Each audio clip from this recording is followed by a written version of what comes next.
Greetings to all of you. It is so nice to be with all of you. I really appreciated being with you the past 2 weeks, and really, really appreciated last week where we were more dialoguing with each other, which is really much more my style than lecturing at you. So I really did appreciate that. And so I think it's a good way to think about dealing with political relationships, and following along with that is courageous conversation. I think they go together. And I thought I would share with you almost a segue sort of article.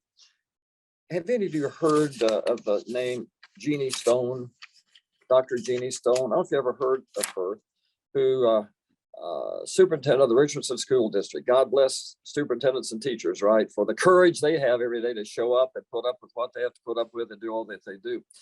But this is an article that came from the Dallas Morning News, Saturday, November 7th, 2020.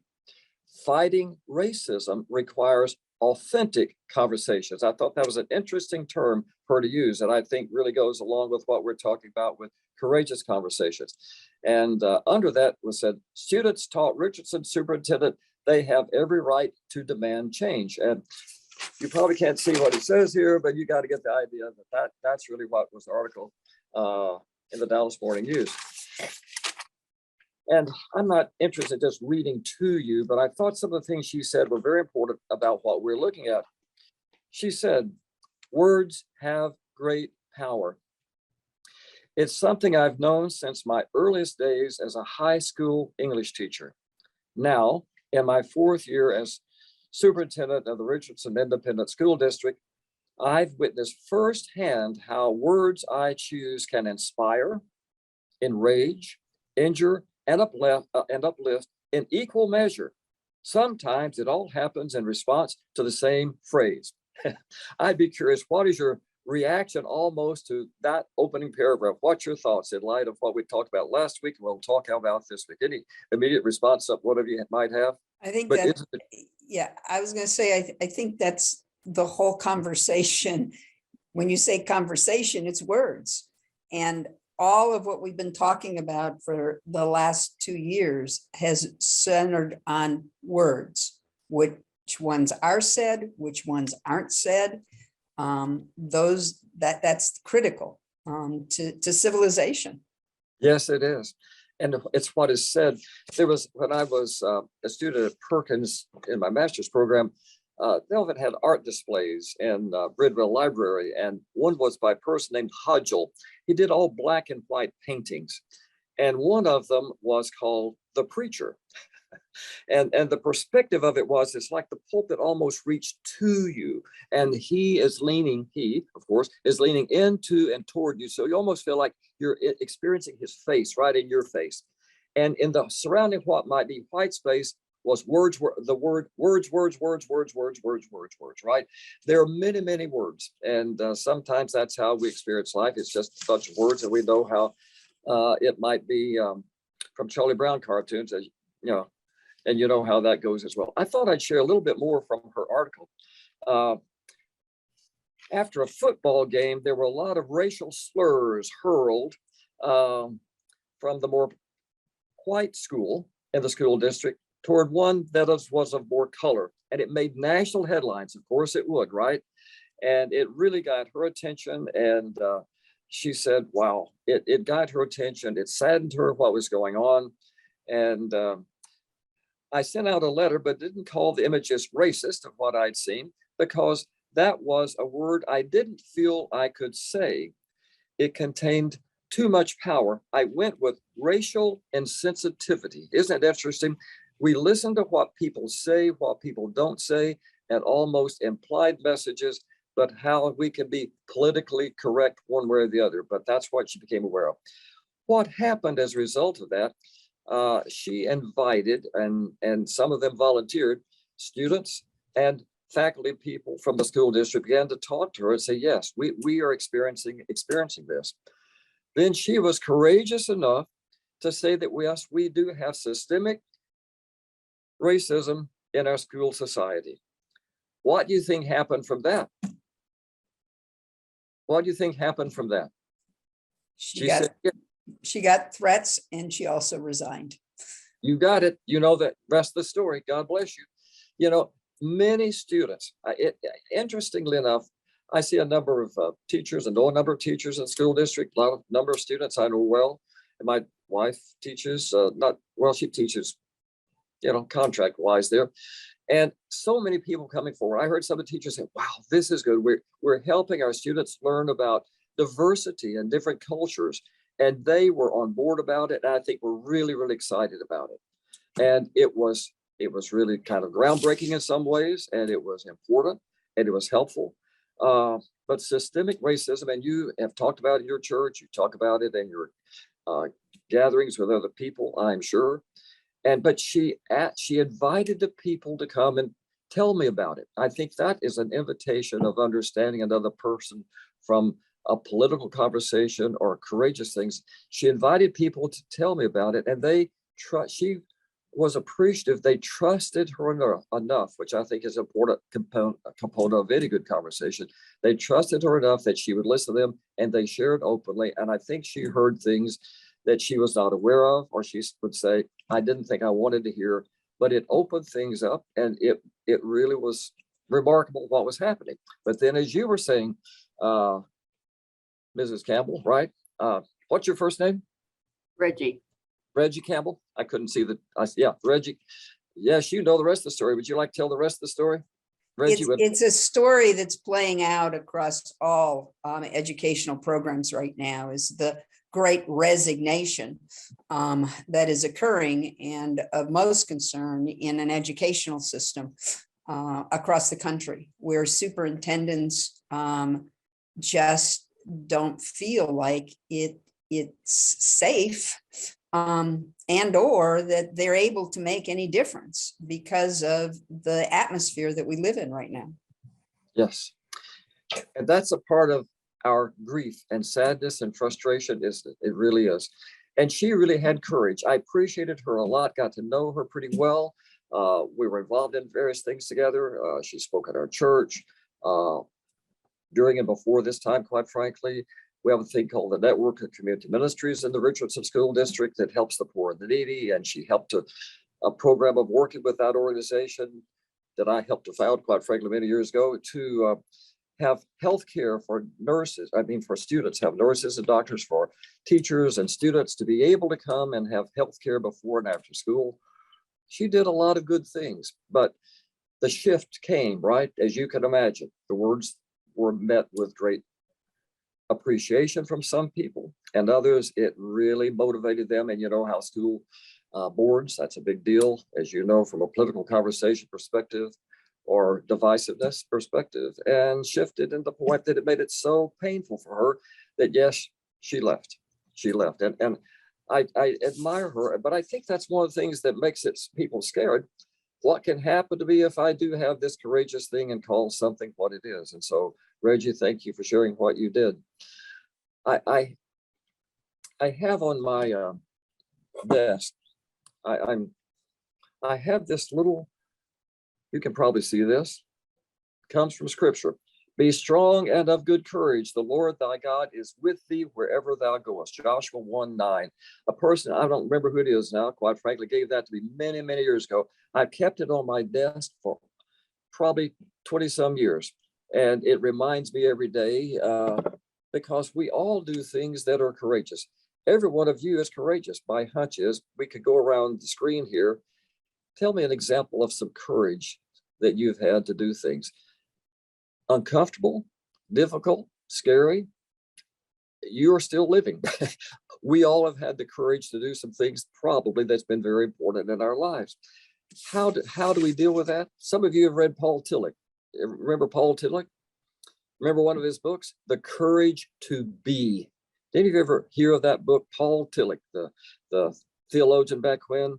The Courage to Be. And he really uses the term courage and faith almost interchangeably. It takes great faith.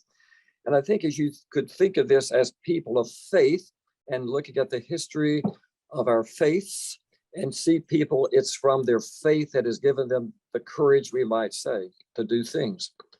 One of my favorite little sayings that I share with people in here is, and you probably know this one, courage is fear plus action. Courage is fear plus action. If it didn't require any courage, we just can do it, right? Or we can just say it. There's no struggle that we might have with something. As a therapist, as I listen to people, I can guarantee you that fear is a primary component of what's going on in many people's lives. Whatever is going on in their situation, fear. In fact, as a therapist, that's what I write in the margin of my notes will be their fears, because I know that can control people's lives. A person I was just talking with just before you, and I was doing this was a Zoom session with her. I saw him a couple of times, and she found out, her daughter found out first, that dad, grown children, that dad had about an 8-year affair with a woman, and they knew that he had bought her an $80,000 house. Then they came to find out hundreds of thousands of dollars had been spent supporting her and her lifestyle. He took money from this woman's inheritance from her mother, and he's a church-going guy, right? And it was so hard for her to confront him about this. Can you imagine?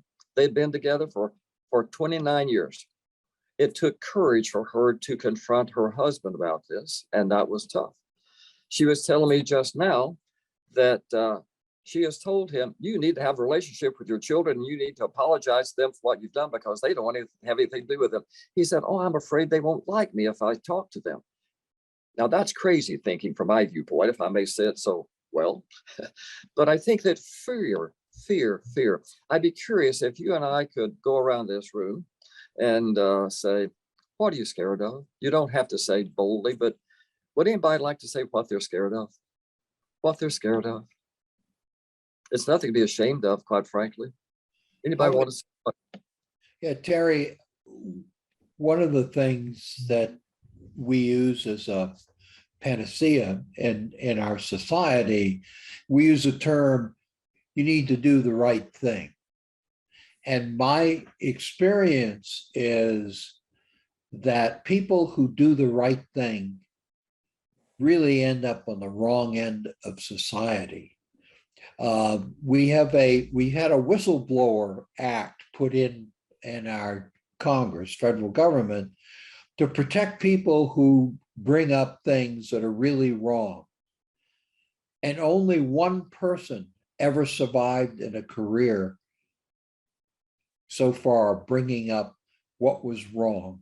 You get told, do the right thing, society. So I think one reason it's difficult to do the right thing is the fear you bring out, because people, at least in American culture, don't like it. We say we admire the right thing, but when somebody comes forward and shows a wrong, they're treated very badly. I totally agree.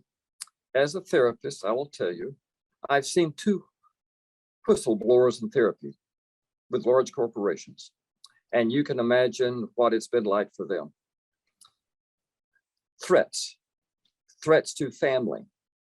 And I mean, this is a person who is as exemplary in their conduct and in their honesty as about anybody I know. A good person. Struggle, right? But what you're saying, Bob, and you can imagine the prices he has paid for that. The company did a little payoff thing for the, a little bit of a thing over here.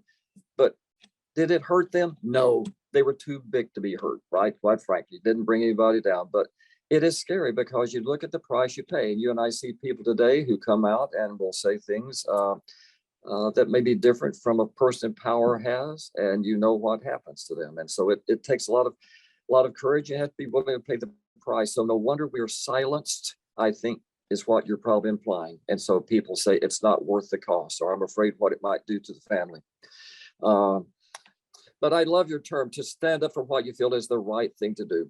You mentioned already Jesus was probably the best model we can have for this, but we can look at so many people as throughout history. You can think of people in war times. You can think of people in history. Remember that John F. Kennedy's book, profiles in courage, right? Looking at people's profiles who do courageous thing. I think we laud it. We think it's wonderful, but many times people have to pay a great price for that. Did any of you read Profiles in Courage back when? Remember that book? Yeah. Who stands out in your mind? I'm going to come back to Jesus, don't worry, but who else stands out in your mind of people who've been really courageous to do something that you really admire? And they may have had to pay a price for it, but who else comes to your minds? Well, world figures, Archbishop Desmond Tutu is a Yes. model of courage and the suffering he faced before, the dream was realized, fortunately, in his lifetime. Yes. How many of you read the Book of Joy? One of my favorite books, but Archbishop Desmond Tutu and the Dalai Lama. People are incredibly courageous, and the prices that they've had to pay. Who else comes to your mind when you think of people with courage? John McCain. Yes. Say more about that, Reggie. Well, I think, it's a lost legislator in terms of just his own personal life and what he went through for his country and what he believed in terms of patriotism. He put his country first. And I think we've lost people with that kind of courage. Courage. They're really putting self first rather than others. And I Right. think that to me is a courageous person who is doing something for someone else other than their own gain. I agree. John And Kennedy published a book called Profiles in Courage, in which he delineates several individuals. yes. And Reggie, you could say he passed along some of that to his daughter. Yes, he did.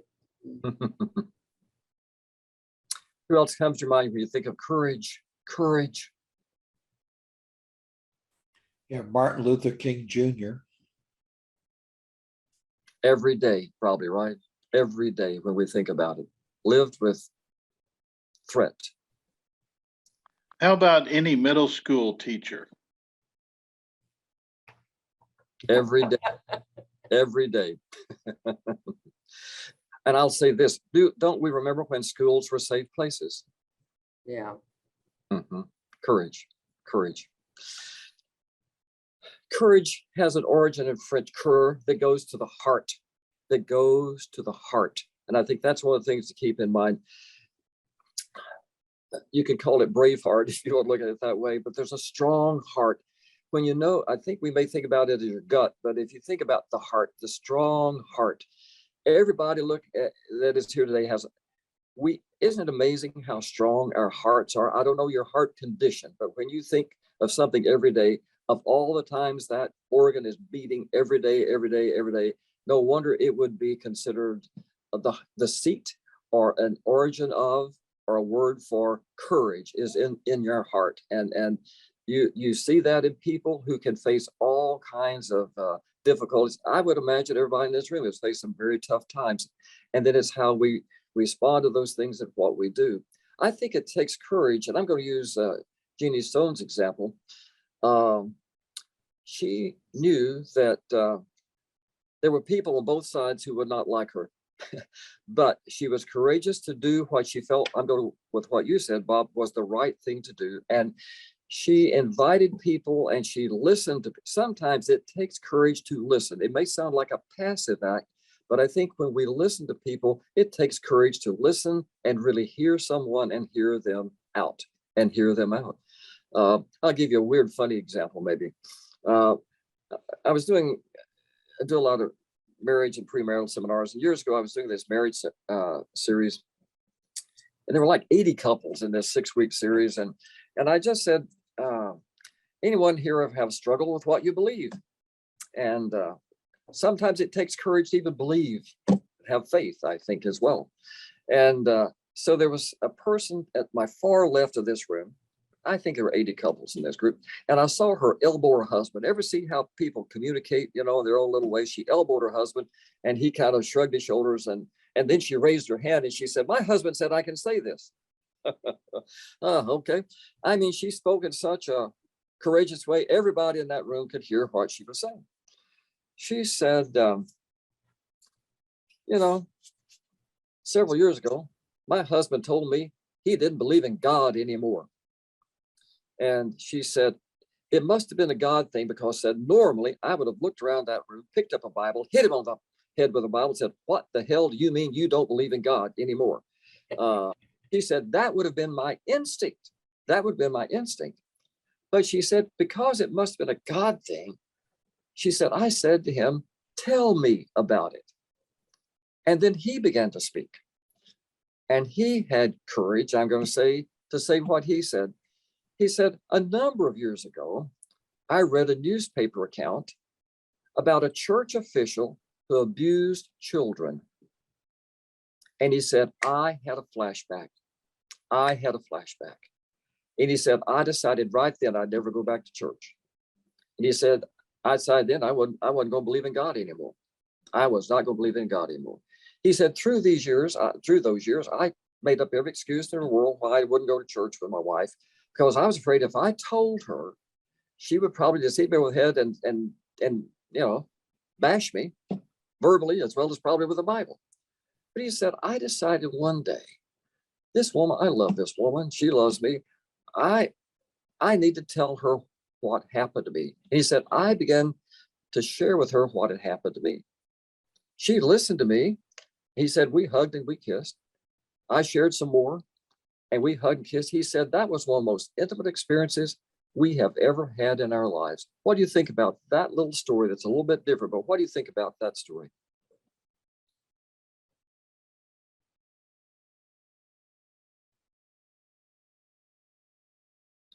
I will fill in a blank for you. It took courage for that man to say what he said. I know that may not seem like it's a world-changing event, but you and I know that there are many courageous people who stood up to say, this abuse occurred, and I'm standing up for that. And we see it more and more and more and more, and God bless them, because it takes courage to do that, right? It takes a lot of courage to do that. Something people might associate over here with bad or shame and whatever else. As a therapist, I see a lot of examples of courage. There's a story in this recent book about a woman, I call it Up from the Bathroom Floor. Up from the bathroom floor. When she came in, she was bent. You could tell she was depressed. And I asked her to tell me how she came to be feeling the way she did. And she said, well, it may have something to do with my marriage. Oh, tell me about it. She said, we dated, we were in college and we fell in love and we got married. And then she said, things changed. Ever hear that term? Things changed. And I said, tell me about it. And she said, I can remember being in a fetal position on the bathroom floor and my husband standing above me, yelling at me and telling me what a worthless piece of crap I was. I'm cleaning it up a little bit, but that's the language, right, that was used. Tell me what. She said it's sort of been like that through these 15 years we've been married. What do you think about that person? God bless her, right? She told a friend about this who brought her to me. And they had 3 children. And she said she wanted her marriage to work. Okay. And so I saw them for a while.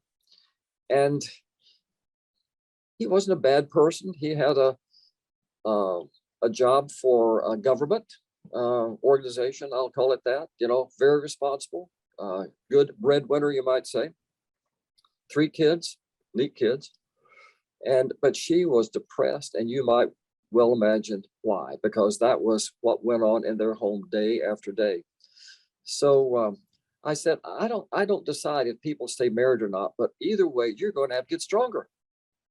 You're going to have to get stronger. You're going to have a little more courage, I think, to do what you do. I admire how you've survived it, but I think it's going to take courage to do what you need to do, whether you stay with him or whether you leave him. I will cut to the chase and go to the rest of the story. She decided that she'd be willing to do that. She'd really be willing to work on that. So I asked her, when your husband gets upset, what does he remind you of? She said, have you ever seen Donald Duck get mad? Have you ever seen Donald Duck? You know, you've seen those, some of you see those old cartoons, he flushes red and the feathers are flying. That's what he would do. I saw a demonstration of it in my office one day. He just flew off like that. She said, you know, as I think about it, I've got to deal with my Donald Duck. I asked her what size Donald Duck was. Guess what she said? She looked up at the ceiling, and I can imagine her thinking that Donald Duck is huge, right? Oh gosh, you know, now she's thinking about this gigantic Donald Duck who can be abusive to her. So I said, what size would you like Donald Duck to be? She said, oh, let's say 3 feet short. Okay. So if you can imagine him being 3 feet short, what would that be like? It wouldn't be quite as scary. Good. And I asked her, these are 3 sessions crammed into a few minutes. How do you want to be stronger? She said, have you ever seen Wonder Woman? Remember the original Wonder Woman? Remember that? She said, Wonder Woman. I want to be like Wonder Woman. I said, how's that? She said, she looks great, but said she is strong. She is strong. And she said, she has bracelets on. And she said, you know, when he says this stuff to me, I'm just going to think about him being a little Donald Duck with feathers flying, and those feathers won't penetrate me. That was a key thing. Those feathers, it's just feathers. It's not going to penetrate me. The bracelet, if they come in my direction, if you remember the bullets, they just bounce off. So I'll think about that. Then she said, you know, I have been crowned by God. She's a very faith-oriented person. That took some conversation to get there, but she said, I've been crowned by God, and nothing is stronger than God. And so she had her ritual. She would think about him being 3 feet short. If he could talk with her respectfully, they would talk. If not, she'd take a good deep breath. God's with her. She would think about feathers, not penetrating her. She'd touch her wrist. I'm strong. And she'd brush her hair back right where Wonder Woman will wear a crown. I'm strong. And her words were, I have courage now rather than fear. What do you think? That's a true story. What do you think about that story as we can relate it to all kinds of situations? You can think about that metaphorically as well as literally too. Courage.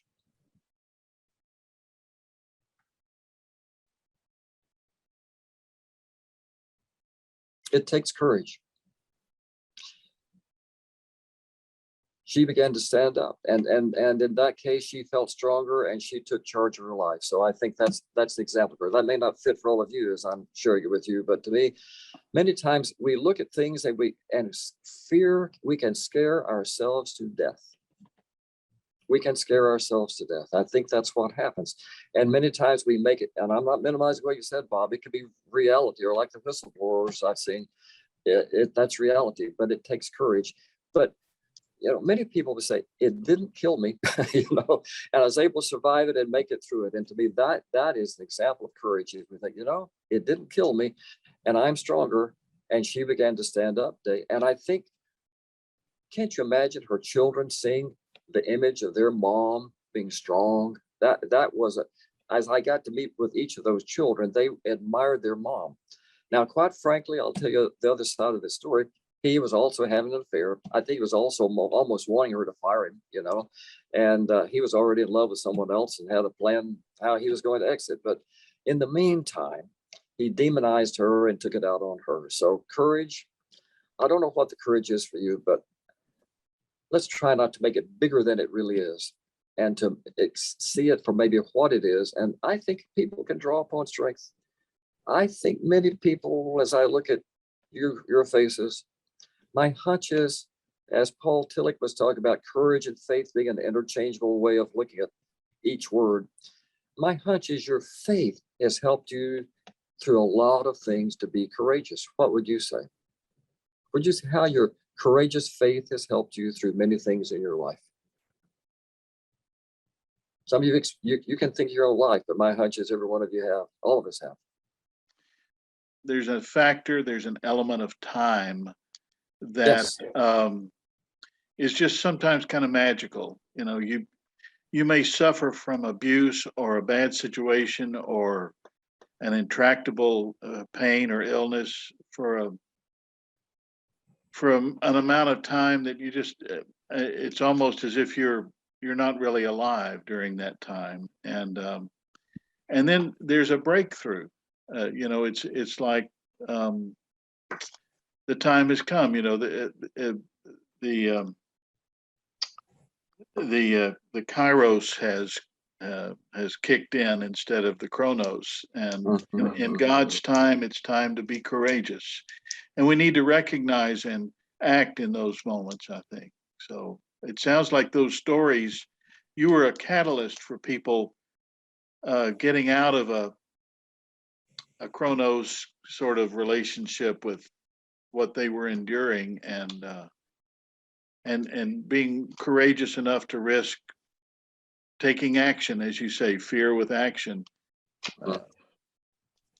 And I think the word that goes along with that is encourage. We encourage each other. And I think that really helps us have courage to make it through any kind of thing we're going through.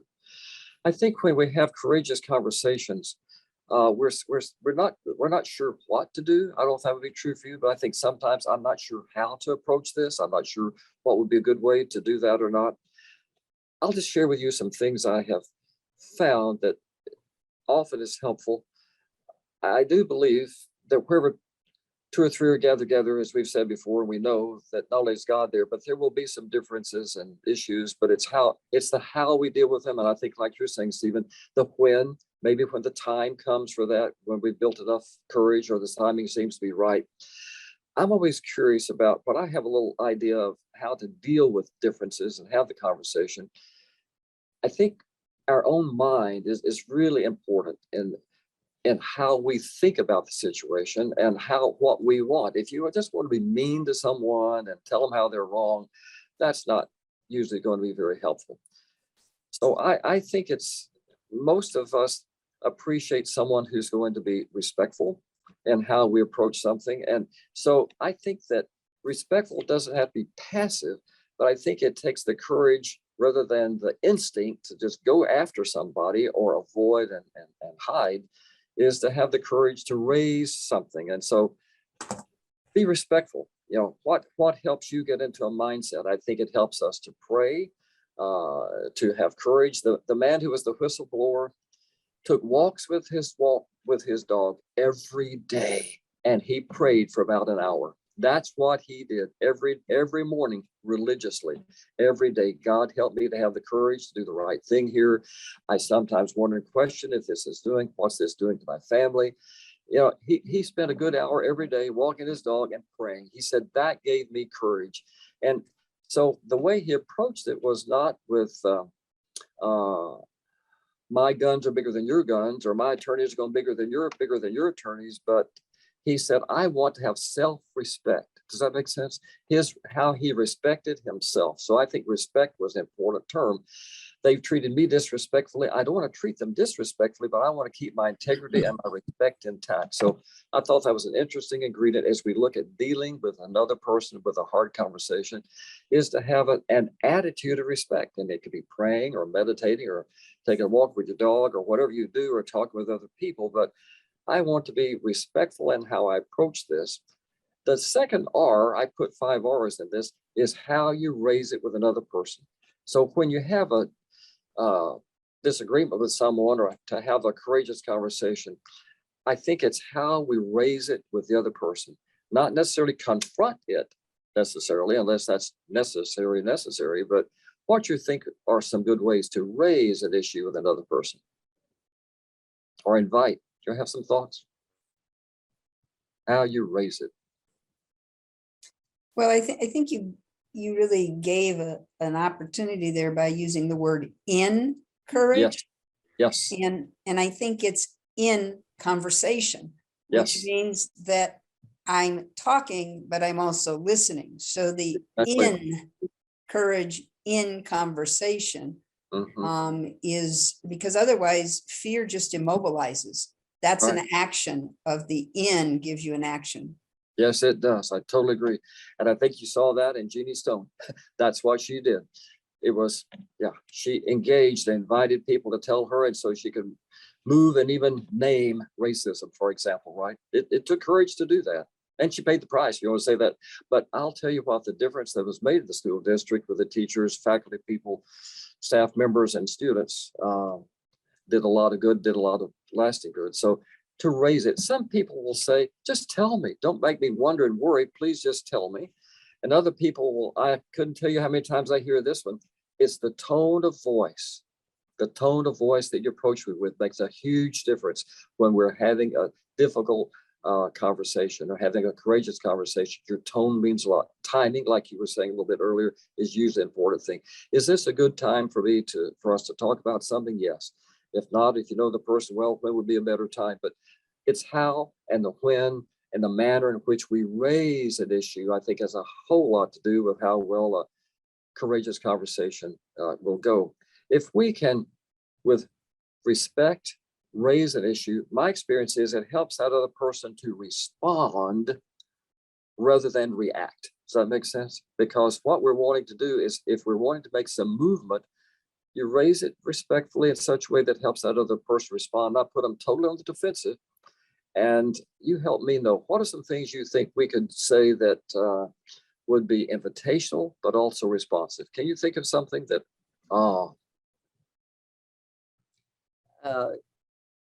Terry, my experience, and I asked a lot of people to do a lot of things, and one of the most courageous things they do is to say yes.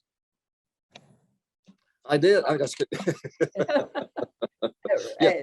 Isn't it true? It is. I mean, they'll say, "Dee, what do you want me to do?" And I'll tell it.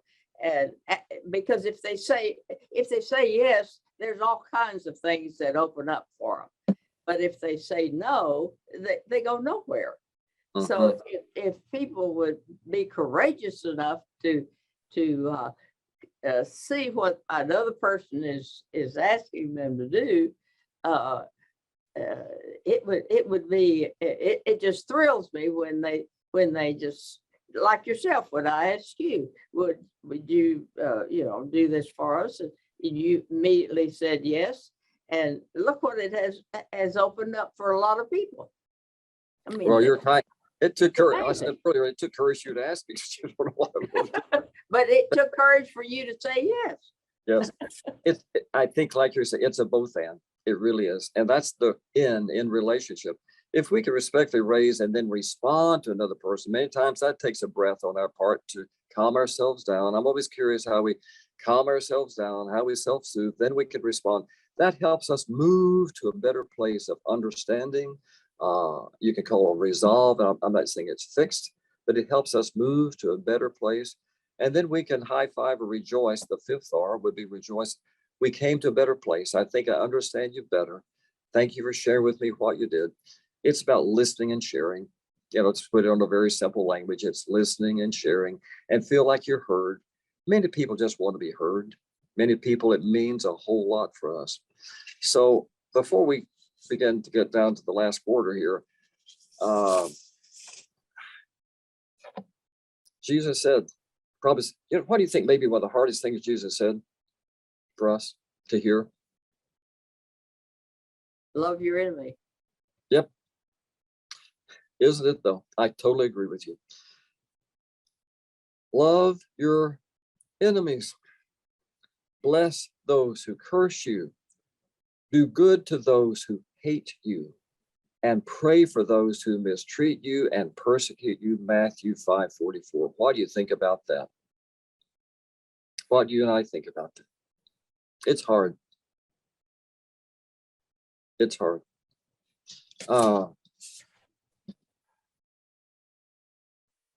Isn't it hard? Have any of you ever heard of a person named Ram Dass? If you hear the name Ram Dass, you may or may not have ever heard of him, but Ram Dass' original name was Richard Alpert, and he was Jewish, not religiously so. Dad wanted to be a doctor. He didn't want to be a doctor, so he wanted to study psychology. Went to Stanford, then he went and was on faculty at Harvard with a name you do know, Timothy Leary, and they did the experimentation, with psychedelics, right? And during that long story, very short, Ram Dass was enamored with Eastern religion and meditation. So he wanted to meet this guru in India. So he went to meet this guru in India. And when he met the guru said, "Well, what do you have in that bag?" He had a stash of mushrooms that was going to last him a long time. And he said, "Oh, you don't want these?" He said, "Yeah, hand them to me." So he handed over this whole stash of mushrooms. It's going to keep him psychedelic for a long time. And the man took it, the guru ate all of them. And it did not change his manner or demeanor at all. He said, "My gosh, if this guy could do that, I need to listen to him because I know what it does to me." And so the guru looked to him and said, "There's somebody you hate." He said, "No, I'm all about peace and love. I meditate. I have a place I meditate. It's all about peace and love. I don't hate anyone." The guru said, "No, I think you hate someone." He began to think. You have to realize this was during the Vietnam War time. He said, "Yeah, I guess there's a person I hate.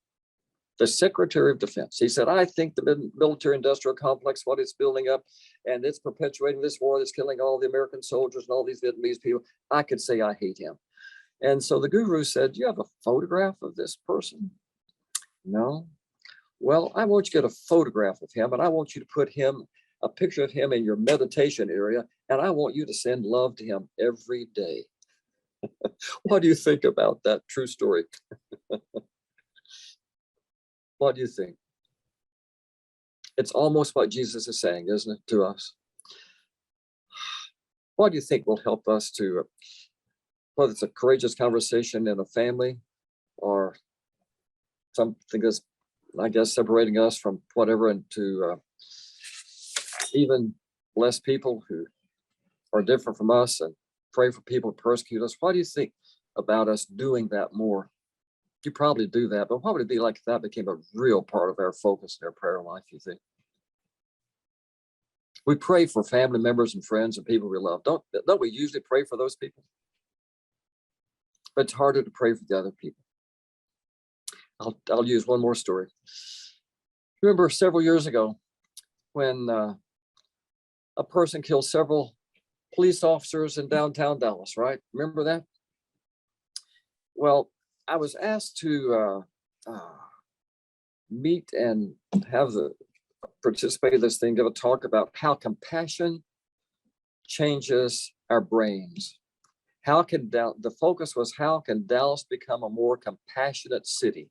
And so they asked me, from a psychological perspective, what can we do to become more compassionate? So I did a study for several months about compassion. With research, people who maybe can focus on compassion more than any other group in this country and this world? Buddhist monks, it's been found. They meditate on compassion. We would call it loving kindness, but they will spend hours a day. We may not have time to do that, but they will spend hours a day meditating on compassion, loving kindness. And if we meditate on that, if we think about that, it does really change the wiring of our brains. Wouldn't it be interesting if we spent as much time meditating on compassion and loving kindness as we do listening to some of the stuff that's broadcast or whatever? Wouldn't it be interesting if we had at least equal time that we spent doing that? Just a thought. Because, and if we have less hate towards someone, it might mean that our courage and our faith can grow, and even compassion can grow enough that we might be able to approach another person and talk with them about it. I've heard people have this beginning. I want you to know that I know you and I have this difference, but I want you to know I've been praying about this because I knew I needed to come to you, or wanted to come to you and talk with you about this. But I've been praying, and I've been praying for you, not God change you, make you be the way I want you to be, but I've been praying for you out of compassion for you as another human being, whether it's whatever relationship you have. And I've been praying, and I just have been praying so I could talk with you, and you and I could talk with us a way that might be helpful to both of us. Hear the term us rather than just me. I think that's a part of what could help our courageous conversations, when it's not just about me, but when we're really looking at the other person with compassion and want to do well by them also. Any thoughts y'all have about this? Things to think about, maybe, as you nicely said that a while ago. Pray for them. Love your enemies. Where do you see Jesus as this person of courage? What comes to your mind as you think about the stories we have and what we know? Jesus is an example of courage, having courageous conversations, if you would. I think about the sermon he preached in his hometown, and everybody thought it was great at first, and then he took the bold step of saying something that needed to be said to turn this obsession with the law around to another way of understanding God, and it set the world on its head, I think, theologically, and Yes. it certainly revolutionized the direction Judaism had taken at that point. They were ready to stone him, take him out on a cliff and throw him over at the end of it. So it's there are evil things and things that go bump in the night, and if we get beat up a little bit, we just want to back away from them, and avoid them as much as possible. But you're calling on us to pray for those who abuse you and persecute Yes. you and do evil against you, and it's a courageous thing to do that. And I think it can change our brains or change our hearts if we think about it that way. It can. If we think we're all God's children, that's a good thing to keep in mind as well. It's scary. It's scary. I think we look at the idea to be a peacekeeper more than to be a peacemaker, right? And it doesn't mean there'll always be peace. But I think as we hear things today, and as you reference things like Nazi Germany and whatever, it's the passivity, it's the silence. It's the silence when we don't do things, what happens, right? That's the reason that you can keep things secret and under covers and behind closed doors and hear the propaganda that perpetuates things. It's amazing what people don't do. I think that's understandable. We don't like conflict. Most people don't. Now, some people do. Do you know there are some people who really get off on conflict? They really, really do. Yes, I'll bear witness to that. They find a place where they can stir it up, and that's where they go. I don't know if you've ever taken one of the things we psychology people do is there's the test called MMPI, Minnesota Multiphasic Personality Inventory. So some of you know about it. Reggie, I see you're shaking your head, right? And I don't know if you take it or given it, but are you a psychologist by any chance? Or? I've taken it and given it, not given it, not a psychologist has to give it, but the whole aspect of personality has evolved over the years in psychology too, in terms of, my mother made me do it versus, cognitive behavioral therapy. So there's a lot that we're always evolving to. Yes, we are. Terry, I'd like to bring up one thing.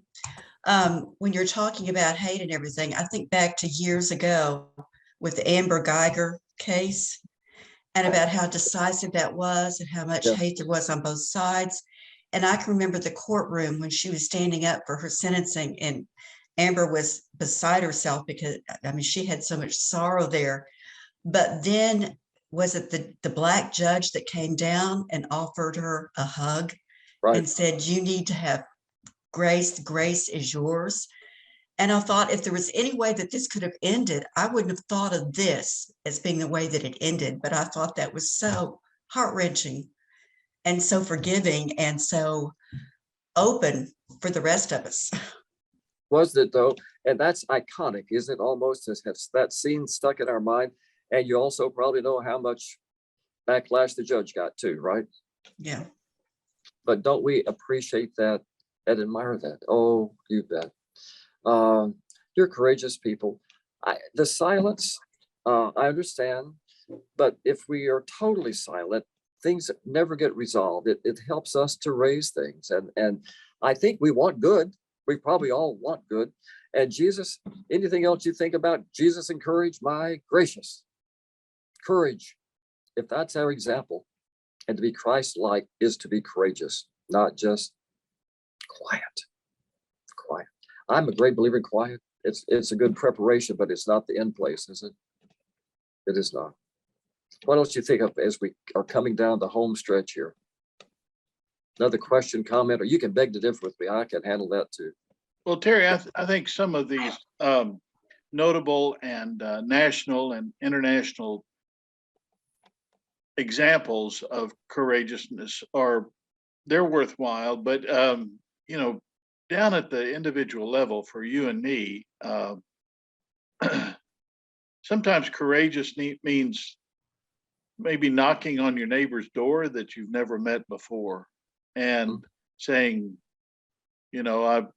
I'm living next door to you and just wondered if everything was okay, or maybe you noticed there'd been a bunch of cars there and maybe some illness, or just breaking down the walls of silence. Like you were saying, silence is great sometimes, but it takes courage to initiate it. Or I think another example for me is when somebody's done me wrong, and I'm waiting for them to apologize. And what comes to my mind is, this saying by Jesus, if you know that your brother has something against you, not that you have something against him, but if he has something against you, go and make peace with him first, and then leave your gift at the altar. We've got to be initiators of reconciliation, even if we are the ones who feel like we've been snubbed or harmed or whatever. Thank you. I think your word is what I was wanting to end on, and you're going right where many times courageous conversation. You have the courage to do something. And I think many times it's reaching out, and I think that's what we're extending. It could be a kind word. It could be knocking on the neighbor's door, or I know that stuff is going on between you and me that I don't feel good about, and you may not either, but I would like to see if we could talk about that. I think it's an invitation is another word I would use rather than a confrontation. And when it's offered in kindness, with respect, as I mentioned it earlier, and probably we get prayed up. I'll conclude with this one. There's a woman I used to see in therapy, and she worked for a Baptist church. She was a Baptist, worked for a Baptist church, and the pastor was a great visionary, but another person on staff there controlled the church and just spent money indiscriminately, And so she stayed frustrated all the time. And, but I hope y'all don't take offense to this. She said, in the Baptist church, if you don't use a urinal, you don't have much power. So I hope that's not offensive. So you, but anyway, she was funny.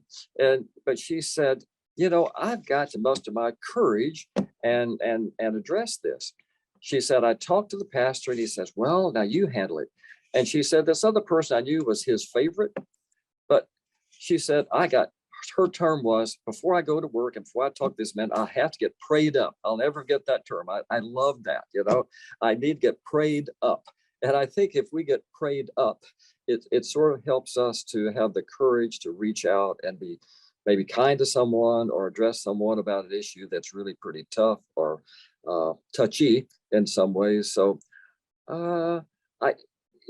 St. Francis, Lord, make me an instrument of thy peace.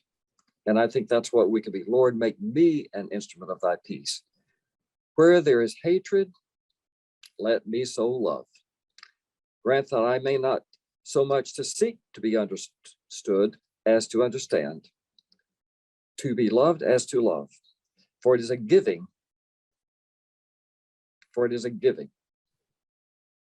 giving that we receive. And I think that's really what we can be about. So I love St. Francis, don't you? And we think of him about birds and animals, whatever, but he had courage. He had tremendous courage to do what he did as well. Y'all had courage to stay with us this day for a whole hour. So I'm going to be leaving here in about 1 minute and go meet with my group of interns at Perkins. And they're a great group of people. And I'm blessed to be with you. And next week, if you want, we can stay with this a little bit more, or Dee Dee, the term was how to get out of the pit.